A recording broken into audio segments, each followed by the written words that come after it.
Mark sprawled on the sofa, a hamburger in one hand. Crumbs littered his face, and the floor was a mess of wrappers, cans, and scattered toys. Mark's mom stood there, glaring. Mark, look at this room! She barked, pointing at the chaos. How long are you planning to live in this dump? Mark bolted upright, alarmed. I'll clean it, Mom. I promise. Not promise! Do it now! She snapped.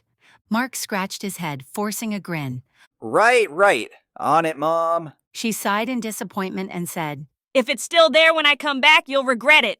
Then she slammed the door shut. Mark sighed, sinking back onto the couch. She'll forget soon. I'll clean tomorrow. Mark's mom stirred a pot on the stove. Mark shuffled in. Mom, what's for dinner? He asked.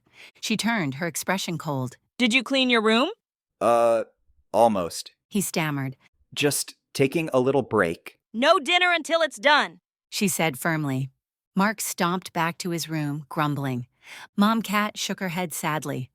Mark climbed into bed, muttering to himself. Might as well sleep off the hunger. Next morning, he shot up. Ugh, no, I'm late. He grabbed his backpack and dashed out the door. The school hallway was eerily quiet. At the door, the teacher crossed her arms and said, Mark, this is the third time you've been late this week. Then she pointed at the clock. Your parents will hear about this, She said sharply. Now, take your seat.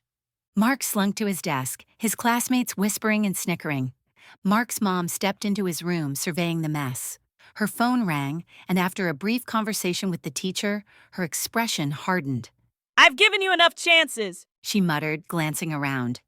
She started gathering Mark's toys, piling them into the trash. Mark burst through the door. His eyes widened as he saw the pile. Mom, no, don't do this. She turned to him, anger blazing. I warned you, Mark. If you can't take care of your things, you don't deserve them. Before he could protest further, she lit a match and set the pile ablaze. Mark dropped to the floor, tears streaming down his face. My toys. He sobbed. The room, now spotless, felt empty and cold. Mark sat in silence, the weight of her words sinking in. If you don't change, don't stay at this house anymore.